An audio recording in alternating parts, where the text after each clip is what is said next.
السلام عليكم ورحمة الله. الحمد لله نحمده ونستعينه ونستغفره ونعوذ بالله من شرور أنفسنا وسيئات أعمالنا من يهدي الله فلا مضل له ومن يضلل فلا هادي له وأشهد أن لا إله إلا الله وحده لا شريك له وأشهد أن محمدا عبده ورسوله أما بعد. அன்பிற்குரிய இஸ்லாமிய சகோதரர்களே, பெரியவர்களே, அல்லாஹுடைய பேரருளால் அவனுடைய திருத்தூதர் நபிகள் நாயகம் ஸல்லல்லாஹு அலைஹி வஸல்லம் அவர்கள் கற்றுத்தந்த அடிப்படையில் ரமலானுடைய இரவு தொழுகையை நிறைவேற்றிவிட்டு அல்லாஹுடைய மார்க்கத்தை அதன் தூய வடிவத்தில் அறிந்து கொள்வதற்காக நாம் எல்லாம் இங்கே ஒன்று விடும் இருக்கிறோம். அல்லாஹ் கூறும் அழகிய வரலாறு என்ற தலைப்பில் யூசுப் அலைஹிஸ்ஸலாம் அவருடைய வரலாற்றை நாம் அறிந்து கொண்டு வருகிறோம். அந்த வகையில் கடைசியாக நம்ம தெரிந்து கொண்ட விஷயம் என்னவென்றால், யூசுப் அலைஹிஸ்ஸலாம் அவர்கள் செய்யாத தவறுக்காக சிறைச்சாலையில் இருந்த பொழுது அந்த நாட்டுடைய மன்னர் ஒரு கனவு கண்டு அந்த கனவுக்கான விளக்கத்தை யூசுப் அலைஹிஸ்ஸலாம் அவர்கள் சரியான முறையில் சொன்ன பிறகு என்னிடத்தில் அவரை அழைத்து கொண்டு வாருங்கள் என்று மன்னர் சொல்றார். அப்ப யூசுப் அலைஹிஸ்ஸலாம் அவங்க என்ன செய்யறாங்க, அப்படிலாம் வர முடியாது, வந்த தூதரை திருப்பி அனுப்புகிறார்கள். தங்களுடைய கைகளை அறுத்து கொண்ட அந்த பெண்கள்கிட்ட என்ன நடந்தது என்று விசாரணை பண்ணுங்க. அப்படி விசாரித்து நான் குற்றமற்றவன் நிரூபணமான பிறகுதான் நான் வெளியே வருவேன் என்று சொல்லி அனுப்புகிறார்கள். அதுக்கப்புறம் தான் மன்னருக்கு விஷயம் தெரியுது. ஏன்னா அமைச்சர் தான் அவரை உள்ள தள்ளியிருக்கிறார். அவரை உள்ள தள்ளினது அமைச்சருடைய வீட்டில் இந்த நிகழ்ச்சி நடந்திருக்கிறது. அவர் மேல ஒரு பொய்யான வழக்க போட்டுன்னு செய்யறாங்க, அவரை உள்ள தள்ளியிருக்கிறார்கள். மன்னருக்கு அப்பதான் விஷயம் தெரிஞ்சுன்னு செய்யறாரு. என்னப்ப விஷயம், யூசுப் இதை சொல்லி அனுப்பியிருக்கிறார, என்ன பிரச்சனை, என்ன நடந்தது, அந்த பெண்களை எல்லாம் வர சொல்லுங்க அப்படின்ட்டு அந்த பெண்கள்கிட்ட கேட்கிறாங்க. காலமா கத்துபுக்குன்ன இது ராவத்துன்ன யூசுஃப அன் நப்சி, யூசுஃபை நீங்கள் அடைய முயற்சித்த நேரத்தில் என்ன நடந்தது சொல்லுங்க என்று கேட்கிறார்கள். அதுல இருந்து எல்லா பெண்கள் அவர் அடையிறதுக்கு திட்டம் போட்டாங்கன்னு விளங்குது. அந்த பெண்மணி எல்லாரையும் கூப்பிட்டு யூசுப் அலைஹிஸ்ஸலாம் அவங்களை காட்டி, நான் என்ன செய்வேன், அவருக்கு கட்டளை இடுவேன், அவர் எனக்கு கட்டுப்படணும், இல்லைன்னா தூக்கி ஜெயிலில் போட்டுருவேன் இப்படின்னாருல அந்த பெண்மணி சொன்னாங்கல்ல. அவங்கள தப்பான பாதைக்கு நான் அழைப்பேன் என்று அவங்க சொன்னது மட்டும் இல்லாம அவங்களுடைய அழகை பார்த்த அனைத்து பெண்களும் அப்படி திட்டமிட்டிருக்கிறார்கள். அதனாலதான் இவங்க இல்லாட்டு இருந்து அல்லாஹ் என்னைய காப்பாத்து, ஜெயிலில் என்னைய சிறைச்சாலை எனக்கு விருப்பமானது அப்படின்னு யூசுப் நபி துவா செய்திருக்கிறார்கள். அப்ப அந்த பெண்கள் எல்லாரும் சொல்றாங்க, நீங்கள் அவரை அடைய முயற்சி செய்த நேரத்தில் என்ன நடந்துச்சு அப்படின்னு கேட்கும்போது அப்ப அவங்க சொல்றாங்க, ஹாசல் இல்லா, அல்லாஹ் தூய்மையானவன், மா அலிம்னா அழகிம் மின் சூயின், அவர்கிட்ட எந்த கெட்டதையும் நாங்க பார்க்கல அப்படின்னு என்ன செய்யறாங்க. எல்லா பெண்களும் அவருக்கு ஆதரவாக, அவர் உண்மையாளர், அவர் பொய் சொல்லல, அவர் நேர்மையானவர், ஒரு ஒழுக்கமானவர் என்று எல்லாரும் சொல்கிறார்கள். அப்பதான் அந்த பெண்மணி இம்ராத்துல் அசீஸ் இருக்கிறாங்கல்ல, அமைச்சருடைய மனைவி, எல்லாருக்கும் முன்னாடி உண்மை வெட்ட வெளிச்சம் ஆயிடுச்சுன்னு உடனே அதுக்கப்புறம் என்ன செய்யறாங்க, அவங்க வாக்குமூலம் கொடுக்குறார்கள். அதைத்தான் அல்லாஹ் என்ன செய்யறான், தொடர்ந்து சொல்லி காட்டுறான். இந்த நேரத்தில் யூசுப் அலைஹிஸ்ஸலாம் எங்க இருக்கிறாங்க, சிறைச்சாலையில் இருக்கிறாங்க. யூசுப் அலைஹிஸ்ஸலாம் அவர்கள் சிறைச்சாலையில் இருக்கும் பொழுது இவங்கள்ட்ட விசாரணை நடைபெறுகிறது. அப்ப அந்த பெண்மணி அசீஸுடைய மனைவி சொல்கிறார், கால திம்ராத்துல் அசீசி அல்லான ஹசல் ஹக், இப்பொழுது உண்மை வெளிப்பட்டு விட்டது, இதுக்கு மேல என்னால மறைக்க முடியாது, மறைக்க விரும்பல. ஆனா ராவத்துஹு அன் நப்சி, நான் தான் அவரை அடைய முயற்சி பண்ணினேன். இன்னஹு லமின சாதிகீன், அவர் உண்மை பேசுறவங்கள, உண்மையாக நடப்பவர்கள்ல ஒருத்தராக இருந்தாரு. நான் தப்பு செய்யலன்னு அவர் சொன்னார்ல, அது உண்மைதான், நான் தான் அவரை அடைய முயற்சி பண்ணேன். ராலிக்கலி ஏழம, இது எதுக்காக வேண்டி இப்ப நான் ஒத்துக்கொள்கிறேன் என்றால், அவர் அறிந்து கொள்ளணும். யார் அறிந்து கொள்ளணும், சிறையில் இருக்கிற யூசுப் அறிந்து கொள்ளணும். அன்னி லம்மஹு பில் கைப், அவர் இல்லாத இந்த சபையில நான் அவரை பத்தி தப்பு வருமா எதுவுமே சொல்லல, அவருக்கு நான் துரோகம் செய்யல, நான் உண்மையத்தான் என்ன செய்யறேன் சொல்றேன். அண்ணல்லாகலா எகுதி கைதல் காயினின், மோசடி பண்ணவர்கள் சூழ்ச்சி பண்ணக்கூடியவர்களுடைய அந்த சூழ்ச்சியை, துரோகம் செய்யக்கூடியவருடைய சூழ்ச்சிக்கு அல்லாஹ் வழிகாட்ட மாட்டான் என்று என்ன செய்யறாங்க. இதுக்கப்புறம் நான் உண்மையை மறைக்க விரும்பல, அவர் இல்லாத இந்த சபையில நான் அவருக்கு எதிராக பொய் எதுவும் சொல்லல, நான் என்னுடைய தவறை ஒத்துக்கிறேன், அவர் தான் என்ன பண்ணாரு உண்மையாளராக இருக்கிறாரு, நான் தான் அவரை அடைய முயற்சி பண்ணினேன் அப்படிங்கிறாங்க. அது மட்டும் இல்லாம இன்னொரு வார்த்தையும் அந்த பெண்மணி இதெல்லாம் அந்த பெண்மணி சொல்ற வார்த்தை.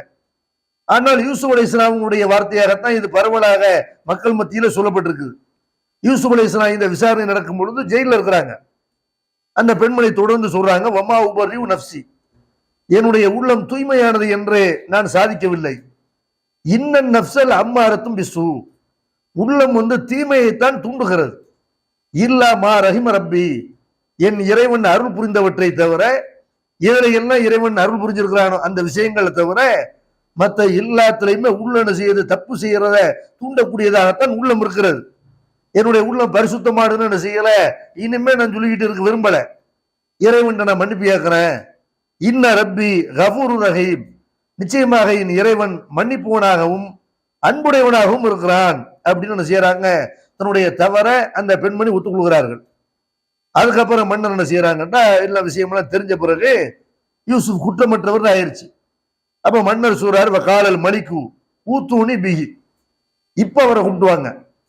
அஸ்தகலி சுகுலி நப்சி, எனக்கு அவரை பெர்சனலா என்ன செய்யறேன், அவர் ஒரு அலுவலராக எனக்கு உதவியாக நான் அவரை எனக்கு பக்கத்துல வச்சுக்கிறேன் இப்படின்னு கூப்பிட்டு விடுறாரு. யூசுப் அலைஹிஸ்ஸலாம் வர்றாங்க, இதுக்கப்புறம் தான் வர்றாங்க. ஃபலம்மா கல்லமஹு, யூசுப் அலைஹிஸ்ஸலாம் அவர்கள்ட்ட மன்னர் பேசக்கூடிய நேரத்துல மன்னர் சொல்றாரு, கால இன்னக்கல் யௌம லதைனா மக்கீனுன் அமீன், நீ நம்மிடத்துல நம்பிக்கைக்குரியவராகவும் நீ தகுதி பெற்றவராகவும் இருக்கிறாய் அப்படிங்கிறாங்க. ஏன்னா யூசுப் அலைஹிஸ்ஸலாம் அவர்கள் மேல ஒரு குற்றச்சாட்டு சொல்லப்பட்டு, அந்த குற்றச்சாட்டு சொன்ன பிறகு அல்லாஹ் அவருக்கு எப்படிப்பட்ட மதிப்பை தர்றான், அந்த குற்றச்சாட்டு பொய்ன்னு தெரிஞ்ச பிறகு மன்னர் கூப்பிட்டு சொல்றாரு, நீ நம்பிக்கையானால. மன்னர் அவர் கூட இருக்கல, பல வருஷம் அவரோட பழக்கம்லாம் இல்லை. ஒரு விஷயத்தை பாக்குறாங்க, இந்த விஷயத்துல குற்றமற்றவர் என்று இவர் நிரூபிச்சிருக்கிறாரு, அப்ப உண்மையில் அவர் நேர்மையான ஆளுதான், வெளியே வரமாட்டேன்டாரு, ஜெயில இருந்துட்டு வெளியே வரமாட்டேன்டாரு, நீ நம்பிக்கையான நம்மிடத்துல பெரிய நம்பிக்கை பெற்றிருக்கிறாய் இப்படின்னு செய்யறாங்க. யூசுப் அலைஹிஸ்ஸலாம் அவங்களை மன்னர் பாராட்டுறாரு. அப்ப யூசுப் அலைஹிஸ்ஸலாம் கேட்கிறாங்க, இஜால்னி அலா ஹஸாயினில் அர்த், இந்த எகிப்தினுடைய கருவூல அதிகாரியாக பொருளாதார மந்திரியாக என்னை நியமியுங்கள். இன்னி ஹஃபீதுன் அலீம், நான் பொருளாதாரத்தை பாதுகாப்பவனாகவும் அதை பற்றி விவரம் தெரிந்தவனாகவும் இருக்கிறேன் அப்படின்னு செய்யறாங்க. அவங்க அந்த ஆட்சியாளர்கிட்ட ஒரு பொறுப்பை கேட்கிறாங்க. உண்மையில தகுதி உள்ளவராக ஒரு இருப்பாரே, ஆனால் பதவிக்கு ஒருத்தர் ஆசைப்படக்கூடாது. யார் பதவியை கேட்கிறாரோ அவருக்கு பதவியை கொடுக்காதீங்க இப்படின்னு அல்லாஹ்வுடைய தூதர் சொல்றாங்க. சில நபித்தூழர்கள் கூட பதவியை ரசூலுல்லாஹி ஸல்லல்லாஹு அலைஹி வஸல்லம் கேட்கிறாங்க. அபூதர் அல் கிஃபாரி மாதிரி நபித்தூழர் என்ன செய்யறாங்க, நபி ஸல்லல்லாஹு அலைஹி வஸல்லம் கேட்கிறாங்க. என்ன மதீனாவுல அவங்க பாக்குறாங்க, ஆரம்ப காலத்துல இஸ்லாத்தை ஏற்றவர்கள்ல அபூதர் அல் கிஃபாரிலாம் ஒரு ஆளு, ஆரம்பத்துல ஏற்ற அடி உதைகளுக்கு ஆளானவங்க. அப்ப அப்படிப்பட்ட ஒரு சகாபி அல்லாஹ்வுடைய தூதர் கேட்கிறாங்க, அல்லாஹ்வுடைய தூதரே அலா தஸ்தாமிலுனி, என்னைய ஒரு பதவியில் அமர்த்த கூடாதா? ஏன்னா அவரு கூட அவருக்கு பின்னாடி வந்தவங்கள நிறைய பேர் பதவி கொடுக்கப்பட்டு அவங்க பதவியில் இருக்கிறார்கள், நமக்கு ஏதாவது ஒரு பதவி ரசூலுல்லாஹ் தர மாட்டாங்களான்னு ரசூலுல்லாஹ் அவங்ககிட்ட அவருக்கு கேட்கிறாங்க, அல்லாஹ்வுடைய தூதரே என்னைய ஒரு பதவியில் அமர்த்துங்களேன். அப்ப நபி ஸல்லல்லாஹு அலைஹி வஸல்லம் சொல்றாங்க, யா அபாதர் இன்னக லைஃபுன் வ இன்னஹா அமானத்துன் வ இன்னஹா ஹிஸியுன் வ நதாமத்துன், இந்த நீ ஒரு பலவீனமான ஆளா இருக்கிற, இந்த பொறுப்பு என்பது ஒரு அமானிதம், இதை மாதிரி ஒரு கேவலம் இழிவு எதுவும் கிடையாது.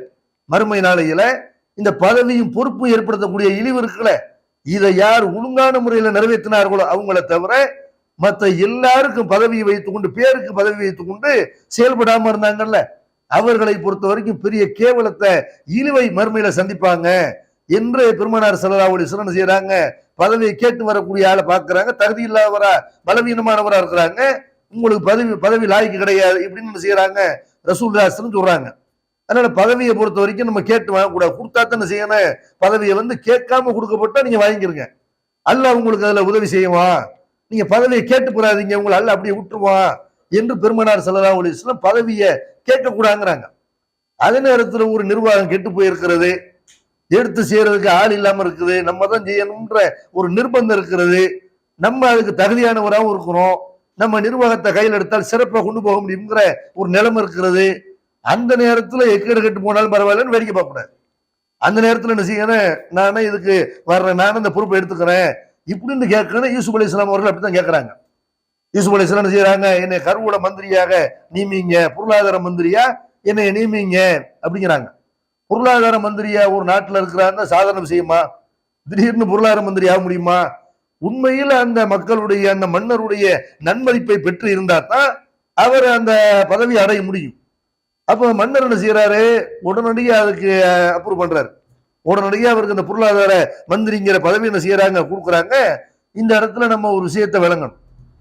யூசுப் அலைஹிஸ்ஸலாம் அவர்கள் பதவியை யார்கிட்ட கேட்கிறாங்க, ஒரு முஸ்லிம் அல்லாத நாட்டில தான் பதவி கேட்கிறாங்க.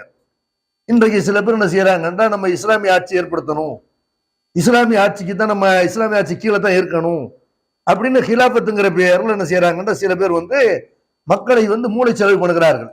நீங்க ஓட்டு போடாதீங்க, நீங்க யாரையும் தலைவரை எடுத்துக்கிறாதீங்க, நீங்க இந்த நாட்டு சட்டத்துக்கு கட்டுப்படக்கூடாது, நமக்கு கலீஃபா எங்கே ஒரு இடத்துல இருக்கிறாரு, அவருக்கு தான் நம்ம கட்டுப்பட்டு நடக்கணுமே தவிர இங்க உள்ள ஆட்சியாளர்கள் என்ன செய்யக்கூடாது, நம்ம கட்டுப்பட்டு நடக்கக்கூடாது என்று இதெல்லாம் ரூமுக்குள்ள உட்கார்ந்து இந்த மாதிரி ஒரு இஸ்லாமிய ஆட்சியை உருவாக்குறா இருந்தா அதை நம்மளே குசு குசுன்னு பேசி இருந்தா உருவாயிருமா? அதுக்கு என்னப்பா பிளான் வச்சிருக்கிறீங்க கேட்டா பிளான் சொல்ல தெரியாது.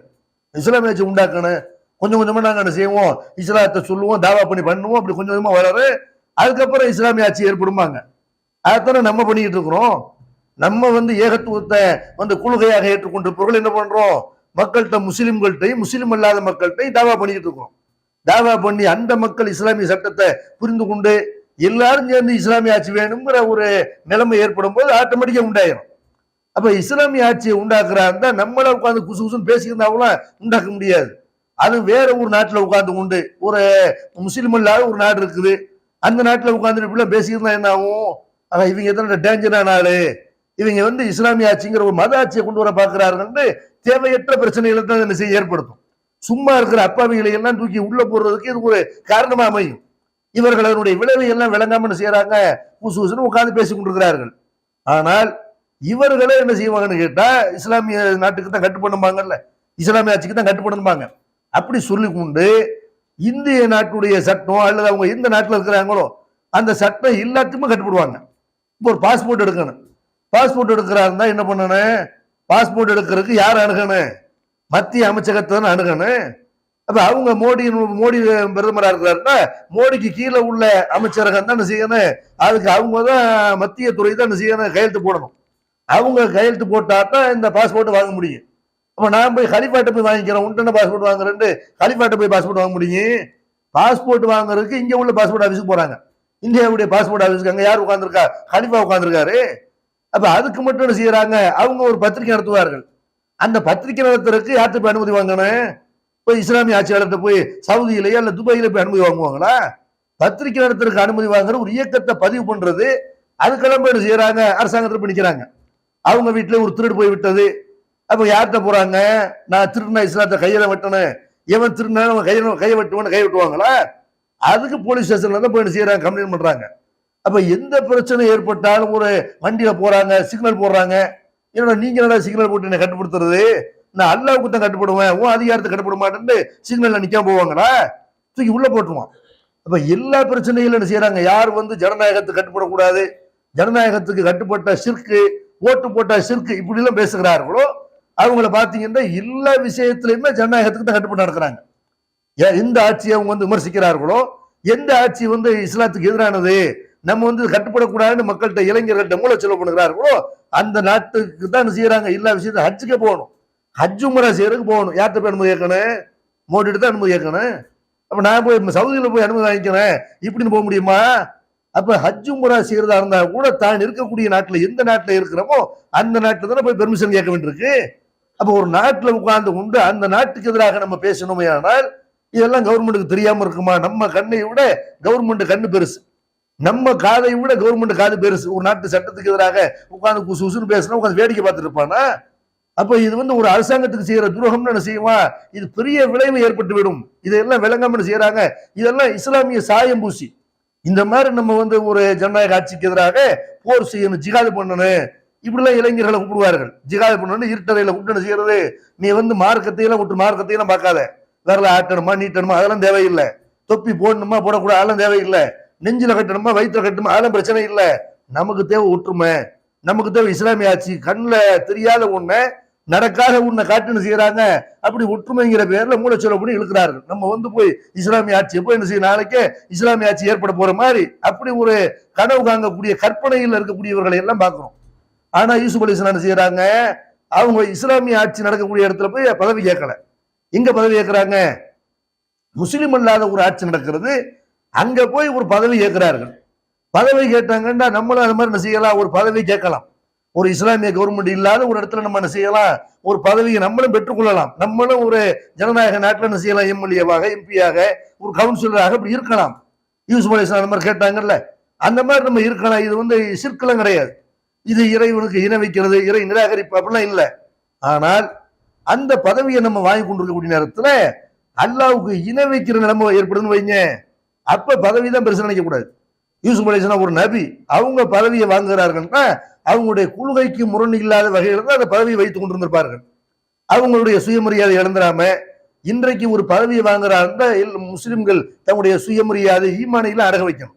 நம்ம ஒரு இடத்துல ஓட்டு கேட்டு போவோம், நமக்கு ஆரத்தி எடுப்பார்கள், நம்ம தலையை காட்டி நிக்கணும். நம்ம கோயிலுக்கு போக வேண்டி வரும், அங்க பரிவட்டம் கட்டுவார்கள், அதையெல்லாம் ஏற்க வேண்டி வரும். நம்ம எல்லாருக்கும் வணக்கம் போட வேண்டி வரும், கையெடுத்து கும்பிட வேண்டி வரும். சில இடங்கள்ல கால்கள் விழ வேண்டிய நிலைமை ஏற்படும். அப்ப இப்படி நம்முடைய ஈமானை இழந்து இஸ்லாத்தை இழந்து எல்லாத்தையும் சுயமரியாதை அடக வச்சு அப்படி ஒரு பதவி அடையணுமா? அப்ப அந்த பதவி முக்கியம்னு சில பேர் செய்யறாங்கன்னா, இந்த மாதிரி பதவியில நம்ம போய்விட்டால், அங்க போய் உட்கார்ந்து விட்டால் இஸ்லாத்துக்காகவும் முஸ்லிம்களுக்காகவும் நம்ம பெரிய என்னமோ ஒரு தியாகம் பண்ண போற மாதிரி, பெரிய சாதித்து காட்ட போற மாதிரி அப்படி மக்கள்கிட்ட ஒரு தப்பான, அதாவது எங்கள் பதவி வேணும்னு போயிட்டா பிரச்சனை இல்லை, முஸ்லிம்களுக்கு நல்லது பண்ண போறோம், இது இஸ்லாத்துக்கு நல்லது பண்ண போறோம்னு போய் என்ன செய்யறாங்கன்னா, போய் அங்க போய் மையத்தா கிடக்கிறார்கள். முஸ்லிம்களுக்கு எதிராக என்ன வன்முறை சம்பவங்கள் நடந்தாலும் முஸ்லிம்களுக்கு ஒரு பள்ளிவாசல அடிச்சாலும் வாய் திறக்க முடியாது. உட்கார்ந்துகிட்டு எந்த கட்சிக்கு பின்னாடி அவர்கள் இருக்கிறார்களோ அந்த கட்சிக்கு ஜால்ரா அடித்துக் கொண்டிருக்க முடியுமே தவிர, ஏதாவது சட்டமன்றத்தில் பேசுறாங்களா, வேற ஒரு திருமாவளம் பேசுற அளவுக்கு, மற்ற ஆளுங்க காங்கிரஸ்காரங்க பேசுற அளவுக்கு கூட நம்ம ஆளுங்க பேசுறது இல்லை. நம்ம ஆளுங்க செய்யறது வாயை மூடி பேசாம இருப்பாங்க. இடஒதுக்கீடு நின்றுச்சா வாயை மூடி உட்காருவோம். இடஒதுக்கீடா பதவி வேணுமா இல்லையா, நாங்க தர்ற ஒரு சீட்டு 2 சீட்டை வாங்கிட்டு சும்மா இருக்கிறியா, இல்ல நீ இந்த பதவி இழக்கிறியான்னு கேட்பான். அப்ப நம்ம சமுதாயத்துக்கு எதை போய் பேச முடியுமா? எப்ப நம்ம ஒரு பதவியை வாங்கலாம்னு கேட்டா, நமக்குன்னு ஒரு இடஒதுக்கீடு ஒரு ரிசர்வேஷன் தொகுதி கொடுக்குறாங்க, இந்த இடத்துல முஸ்லீம்கள் தான் நிக்க முடியுங்கிற ஒரு நிலைமை இருக்குது. அந்த மாதிரி நமக்கு ஏற்பட்டால் நம்ம எவங்காலும் கொடுக்க தேவையில்லை, கும்பிடு போட வேண்டிய தேவையில்லை, எந்த கட்சி நிப்பாட்டினாலும் முஸ்லீமத்தான் நிப்பாட்டுங்கிற ஒரு நிலைமை இருக்குதா? அங்க போய் ஒரு நம்ம தேர்தல் என்ன செய்யலாம், நம்ம ஜெயிச்சு சட்டசபையில பேசலாம். நமக்கு நிறைய ரிசர்வேஷன் தொகுதி ஒதுக்கப்பட்டு இடஒதுக்கீடு கேட்டு அரசியல் அதிகாரங்கள்ல இடஒதுக்கீடு கிடைச்சு அப்படி நம்ம ஒரு அதிகாரத்தை பெற்றோம்னு வைங்க, அங்க நம்ம சார்பில் பேச முடியுமா தவிர ஒரு கட்சிக்கு பின்னாடி ஒரு சீட்டு 2 சீட்டு வாங்கிட்டு ஏதாவது பேச முடியுமா? அப்ப நம்ம மற்ற முஸ்லிம் இல்லாத ஆட்சியில என்ன செய்யலாம், ஒரு பதவியை வாங்கலாம். அந்த பதவியை நம்ம வாங்கி கொள்ளக்கூடிய நேரத்துல நம்முடைய ஈமான அடக வச்சிடக்கூடாது. நம்முடைய இஸ்லாத்தை இழந்து நம்முடைய சுயமரியாதை இழந்து எனக்கு இதுதான் வேணும்னா உலகத்தை என்ன செய்யலாம், அனுபவிச்சுக்கலாம். ஒரு கையெழுத்து போட்டா 10 லட்சம் வாங்கிக்கலாம், ஒரு டாக்டர் சீட்டுக்கு கையெழுத்து போட்டு கொடுத்தா 10 லட்சம் கிடைக்கும், நமக்கு ஒரு கார் கிடைக்கும், நமக்கு ஒரு செக்யூரிட்டி கிடைப்பாரு. உலகத்துல லாபங்கள் என்ன செய்யலாம், அறிஞ்சிக்கலாமே தவிர சமுதாயத்துக்கோ மார்க்கத்துக்கோ இதனால ஏதாவது நன்மை ஏற்படுமா? இடஒதுக்கீடு நமக்கு இல்லா நேரத்துல போய் பதவி வாங்கி கொண்டு போய் அங்க போய் மையத்தாத்த என்ன செய்யணும், போய் இருக்க வேண்டிய நிலைமை ஏற்படும். அப்ப யூசுப் அலைஹிஸ்ஸலாம் அவர்கள் பதவி கேட்கிறாங்கன்னா எந்த அடிப்படையில் கேட்கிறாங்க, ஈமான அவங்க என்ன செய்ய மாட்டாங்க, விட்டுற மாட்டாங்க, இஸ்லாத்தை விட்டுற மாட்டாங்க. அவங்க அதையெல்லாம் பாதுகாத்து கொண்டு தான் அந்த பதவி கேட்கிறார்கள். அதெல்லாம் என்னால் பாதுகாக்க முடியும். பொருளாதாரம் வேற ஒரு பிரச்சனை இல்லையில, போய் நம்ம போய் ஓட்ட கேட்க போறோம், போய் கோயில எப்படி நிக்க போறோம், இப்படி யூசுப் அலைஹிஸ்ஸலாம் என்ன செய்யறாங்க, அந்த பதவியை கேட்கிறார்கள். முஸ்லிம் இல்லாதவருடைய ஆட்சியில பதவி வைப்பது தப்பு கிடையாது, கொள்கையை விட்டுட்டு பதவி முக்கியம் அப்படி போயிடக்கூடாது. அப்ப அல்லாஹ் இதை சொல்லிட்டு சொல்றா, கதா அடிக்க மக்கள்னா யூசுஃப பில்லாரும், இப்படித்தான் யூசுஃபுக்கு அந்த எகிப்துல தங்கும் இடத்தை ஒரு தகுதியான ஒரு இடத்தை நம்ம அவருக்கு ஏற்பாடு பண்ணோம், அவரை தங்க வைத்தோம். அவர் அங்க விரும்பின மாதிரி வாழ்ந்தார். நுசீபு பி ரஹமத்தினா மன்னஷா, நாம் நாடியவருக்கு நம்முடைய அருளை இப்படித்தான் நம்ம என்ன செய்யறோம், வழங்குறோம். நம்முடைய அருளை வந்து என்ன செய்யறோம், நம்ம நாடியவர்களுக்கு விரும்பியவர்களுக்கு இப்படி கொடுக்குறோம். வலா நுலிவு அஜ்ரல் முஹ்சினீன், நன்மை செய்பவருடைய கூலிய நம்ம வீணாக்க மாட்டோம். இப்படி நல்லா செய்யறான். யூசுப் வந்து பொறுமையாக இருந்ததுனால, அவர் ஒழுக்கமாக இருந்ததுனால, இறைவனை நம்பி கொண்டிருந்ததுனால, பிரச்சாரம் செய்து கொண்டிருந்ததுனால, ஒரு நபியாக இருந்ததுனால அவருடைய எந்த செயலையும் நம்ம என்ன செய்யல, வீணாக்கல. அவருக்கு என்ன கொடுக்கணுமோ அதை கொடுத்தோம். நம்முடைய அற்புடைகள் அவருக்கு வாரி வழங்க ஆரம்பிச்சோம். இப்படித்தான் நன்மை செய்யக்கூடிய யாரே இருந்தாலும் அவங்களுடைய கூலியை நம்ம வீணாக்க மாட்டோம். இப்படி நல்லா சொல்றான். சொல்லிட்டு அல்லாஹ் செய்யறான். அடுத்து சொல்றான் பாருங்க, அதான் முக்கியம். வல அஜ்ருல் ஆகிரத்தி கைருல் இல்லதீன ஆமனு வகானு யத்தகூன். யூசுஃபுக்கு பதவியை கொடுத்தோம், நல்ல ஒரு சொகுசான வாழ்க்கையை அவருக்கு ஏற்படுத்தி கொடுத்தோம், நிம்மதியா விரும்பின மாதிரி அவர் வாழ்ந்தாரு. ஆனால் எது ரொம்ப பெருசு முஸ்லிம்களுக்கு? அடுத்த அல்லாஹ் அறிவுரை சொல்றான். யூசுப் அலைஹிஸ்ஸலாமுடைய வரலாறு சொல்லும் போது அடுத்த அல்லாஹ் சொல்றான், நம்பிக்கையை கொண்டு இறைவனை பயந்து நடப்பவர்களுக்கு மறுமையின் வீடு தான் சிறந்தது, மறுமை தான் சிறந்தது. துன்யாவில் கிடைக்கக்கூடிய பதவி இருக்குல்ல, ஒரு அசிங்கத்துக்கு பிறகு, ஒரு கேவலத்துக்கு பிறகு, நம்மளை தூக்கி ஜெயில போட்ட பிறகு, நம்மளை வந்து ஒழிக்கணும்னு நினைத்த பிறகு, இந்த சதியாருடைய சதி வலை, சூழ்ச்சி வலை எல்லாத்தையும் தகர்த்திருந்து அல்லாஹ் ஒரு கண்ணியத்தை கொடுத்துறான்னு வைங்க, அது நமக்கு நிலையானதா? அது நிரந்தரமா? அதை நம்ம அதுக்காக பாடுபடுறோமா? உலகத்துல புகழ் அடையணும், பதவி அடையணும், உலகத்துல முன்னேறணும், இதுக்காக கஷ்டப்படுறோம். அதுவும் உங்களுக்கு வேலை, உலகத்துல கண்ணியமா வாழணும். அதை விட நீங்கள் எதை விரும்ப வேண்டும் என்று சொன்னால் மறுமையைத்தான் விரும்ப வேண்டும். திருக்குறான்ல பல இடங்கள் அல்லாஹ் செய்யறான், மறுமை தான் உங்களுக்கு பெருசுங்கிறான். வலல் ஆகிரத்து கைருல் லக்கும் மினல் ஊலா, பின்னாடி வர இருக்குதுல, முன்னாடி இருக்குதுல, முன்னாடி இருக்கிற விட பின்னாடி வர இருக்கிற மறுமை இருக்குல்ல, அதுதான் உங்களுக்கு சிறந்தது. பின்னாடி வர இருக்கிற மறுமை முன்னாடி நீங்கள் சந்தித்துக் கொண்டிருக்கிற இந்த துனியாவை விட அதுதான் உங்களுக்கு சிறந்தது. பெருமானார் ஸல்லல்லாஹு அலைஹி வஸல்லம் அவர்கள் என்ன செய்யறாங்கன்னா, வெளியில வீதியில வர்றாங்க, ஒரு ஆடு செத்து போய் கிடக்குது, காதுகள் சிரித்து போன ஒரு ஆடு செத்து போய் கிடக்குது. நபி ஸல்லல்லாஹு அலைஹி வஸல்லம் சஹாபாக்கிட்ட விசாரிக்கிறாங்க, இந்த ஆடை ஒரு தீனாருக்கு யாரா வாங்கிக்கிறீங்களா? சஹாபாக்கள் சொல்றாங்க, அல்லாஹ்வுடைய தூதரே, இது உசுரோட இருந்தா கூட நாங்க இதை ஒரு தீனாருக்கு வாங்க மாட்டோம், காது அப்படி சூம்பி போயிருக்குது, அப்ப இது வந்து ஒரு செத்து போன ஆடை நாங்க எப்படி வாங்குவோம், ஒரு தீனாருக்கு எப்படி வாங்குவோம், ஒரு தீனாருக்கு கூட இதுக்கு மதிப்பு கிடையாது. அல்லாஹ்வுடைய தூதர் சொல்றாங்க, செத்து போன இந்த ஆட்டை விட இதை நீங்க அற்பமா நினைக்கிறீங்கல்ல, இதை விட அல்லாஹ்ட்ட வந்து இந்த துன்யா வந்து அற்பமானது. அல்லாஹ்ட்ட வந்து மறுமைதான் வந்து பெருசை தவிர நீங்க இதுல என்ன ஆடம்பரம் இருந்தாலும் சரி, எவ்வளவு பயங்கரமான மாளிகைகளை, கோட்டை குத்தலங்களை நீங்க பார்த்தாலும் சரி, என்ன அழகு சாதனங்களை பார்த்தாலும் சரி, என்ன அழகான பெண்களை பார்த்தாலும் சரி, நீங்க இந்த உலகத்துல எவ்வளவு பெரிய பதவி, பணம், காசு, பணம், என்னென்ன சொகுசு இருக்குதோ எதை நீங்க பார்த்தாலும் சரி, அல்லாஹ்ட்ட வந்து இந்த உலகத்துக்கு ஏதாவது மதிப்பு இருக்கா? செத்து போன ஆட்டை விட அல்லாஹ்விடத்துல இந்த உலகம் அற்பமானது, மறுமைதான் உங்களுக்கு சிறந்தது என்று அல்லாஹ்வுடைய தூதர் சொல்றாங்கன்னா, இதை யூசுப் அலைஹிஸ்ஸலாமுடைய வரலாறு அல்லாஹ் என்ன செய்யறான், சொல்லி காட்டலாம். இதுக்கப்புறம் வந்து யூசுப் அலைஹிஸ்ஸலாம் அவர்கள் அந்த பதவியை கொண்டு என்ன செய்யறாங்க, அந்த பதவியில் இருக்கிறார்கள். அந்த நேரத்துல அவங்களுடைய சகோதரர்கள் என்ன செய்யறாங்கன்னா வர்றாங்க, வந்து என்ன செய்யறாங்க, ஒரு ரேஷன் முறையில, பண்ட மாற்று முறையில அவங்க தங்களுடைய பொருளை கொடுத்து விட்டு அரசாங்கத்தில இருந்து அவங்க பொருளை வாங்குறதுக்கு என்ன செய்யறாங்க, வர்றாங்க. வரும்போது ஜா இஹ்வத்து யூசுப், யூசுஃபுடைய சகோதரர்கள் வந்து ஃபதகல் அலைஹி, அவர்கிட்ட நுழைகிறார்கள், அவருடைய அரண்மனையில நுழைகிறார்கள். ஃபஅரஃபஹும் வஹும் லஹு முன்கிரூன், அவர் அவங்கள கண்டு கொண்டார், ஆனா அவங்களுக்கு அவர் தெரியல. யூசுப் அலைஹிஸ்ஸலாம் அவங்களுக்கு என்ன செய்யுது, அண்ணன்மார்களும் தெரியுது, மேப்படியா வந்திருக்காங்க இப்படின்னு பார்த்துட்டாங்க எல்லாரும், அவங்களுக்கு தெரியல. ஏன்னா கிணத்துல தூக்கி போட்ட ஆளு இவ்வளவு பெரிய ஒரு இடத்துல இருப்பாருன்னு அவங்க கற்பனையா பண்ணுவாங்க, இது கண்டிப்பா யூசுஃபா இருக்காதுன்னு அவங்க. ஆனா அழகை பார்த்து அவங்க யூசுப் நினைச்சிருக்காங்க, அழகு அப்படி அழகா இருந்தாங்கல்ல, அப்படி கூட அவங்களுக்கு அறிவு வேலை செய்யல. அவங்க நினைச்சிருப்பாங்க, ஒண்ணு மூத்த போயிருப்பாரு, இல்ல யாராவது எடுத்து எங்கேயோ கொண்டு போய் எங்கேயோ ஒரு இடத்துல இருப்பாரு அப்படி நினைச்சுட்டு இருப்பாங்களே தவிர இவ்வளவு பெரிய ஒரு கண்ணியத்தை அவர் அடைவாரு அவங்க நினைக்கல. இல்ல, அவங்களுக்கு அவர் தெரியல. யூசுப் அலைஹிஸ்ஸலாம் பார்த்துக்கிட்டாங்க. பார்த்துட்டு என்ன செய்யறாங்கன்னா, அப்ப அவங்கள பத்தி விசாரிக்கிறாங்க. யூசுப் அலைஹிஸ்ஸலாம் யார், உங்க தாப்பனார் யாரு, உங்க தாய் யாரு, உங்களுக்கு சகோதரர்கள் எத்தனை பேரு, எல்லாம் விசாரிச்சு வச்சுக்கிட்டாங்க. இந்த மாதிரி எங்க தம்பி ஒருத்தர் அங்க இருக்கிறாரு, இப்படி எல்லாம் விஷயத்த செய்யறாங்க, சொல்றாங்க. வலம்மா ஜஹஸஹும் பி ஜஹாஸிஹிம், அவர்களுக்குரிய அந்த சாதனங்களை எல்லாம் யூசுப் அலைஹிஸ்ஸலாம் வந்து அவங்களுடைய இந்த ஒட்டகத்துல ஏத்தனை செய்யறாங்க, அதை அனுப்புகிறார்கள். அனுப்பும்போது அப்ப சொல்றாங்க, ஊத்தூனி பி அகில் லக்கும் மின் அபிக்கும், உங்க தாப்பு நாட்டில் இருக்கிறார்கள் உங்களுடைய சகோதரர், அவர் அடுத்து வரும்போது என்ன செய்ய கூட்டுவாங்க.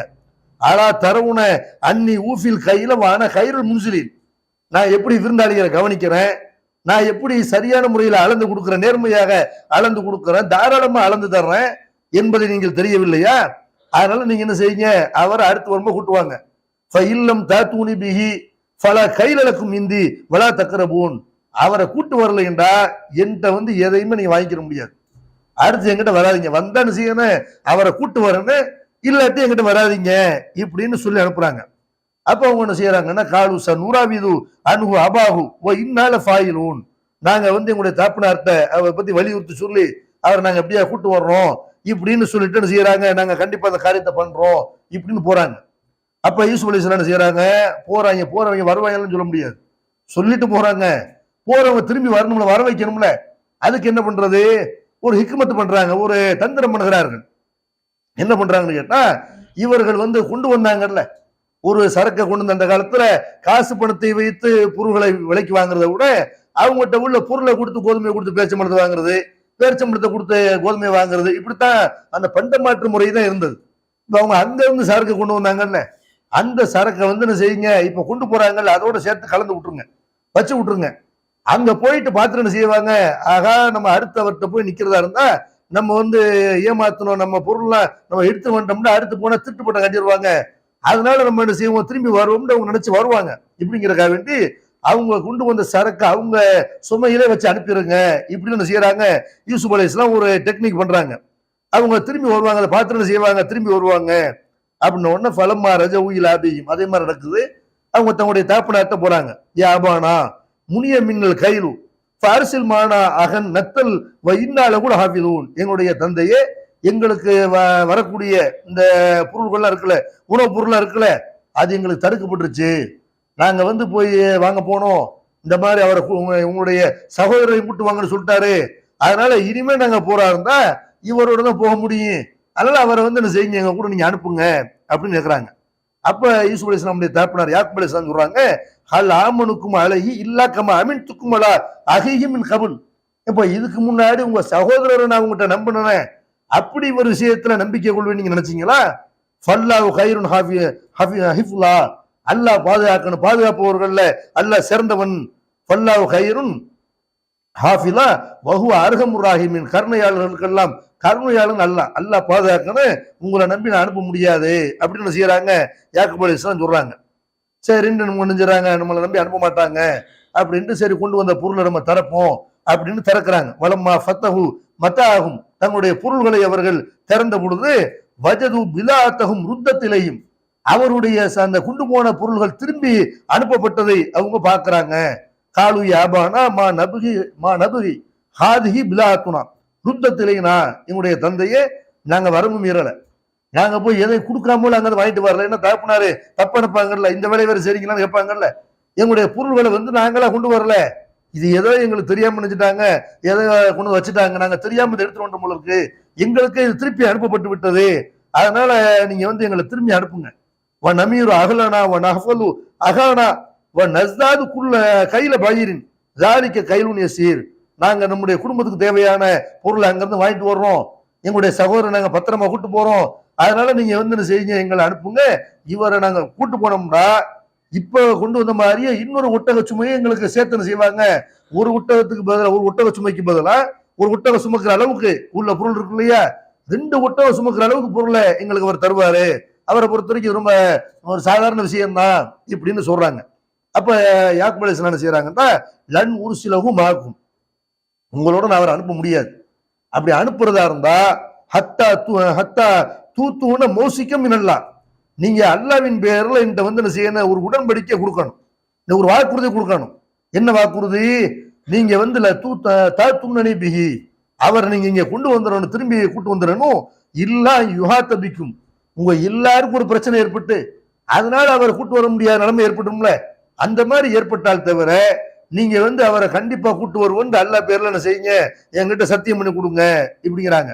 பலம்மா அத்தவுகு மூசிக்கவும், அவர்கள் எல்லாரும் சேர்ந்து என்ன செய்யறாங்க, அந்த உடன்படிக்கைக்கு உடன்படுறாங்க, சத்தியம் பண்றாங்க. பண்ணும் பொழுது அப்ப யாக்கூப் அலைஹிஸ்ஸலாம் சொல்றாங்க, அல்லாஹு அலாமா நகூல் வக்கீல், நம்ம பேசிக் கொள்வதற்கு அல்லாஹ் பாதுகாவலனாக கண்காணிப்பவனாக இருக்கிறான், அல்லாஹ் தான் பொறுப்பாளன் என்று என்ன செய்யறாங்க, யாக்கூப் அலைஹிஸ்ஸலாம் சொல்றாங்க. இப்ப நம்ம இந்த மாதிரி எந்த ஒரு ஒப்பந்தம் போட்டாலும் சரி, யாரோட ஒரு வியாபார ஒப்பந்தம் போடுறோம், அந்த காலத்துல அந்த எழுதி வைத்துக் கொள்றதெல்லாம் ரொம்ப கம்மி. நம்பிக்கை அடிப்படையில் செய்வாங்க. எந்த ஒப்பந்தமும் கடந்த காலங்கள்ல நம்பிக்கையான நேர்மையானவர்கள் நிறைந்திருந்த ஒரு காலம். அப்ப நம்பகம் ஒரு பேசிக்கொள்ளக்கூடிய பேச்சுவார்த்தைகள் எந்த பேச்சுவார்த்தையா இருந்தாலும் இந்த வார்த்தையை முஸ்லிம்கள் இந்த வார்த்தையை சொல்லிக்கிறாங்க. அல்லாஹு அலாமான குல் வக்கீல்.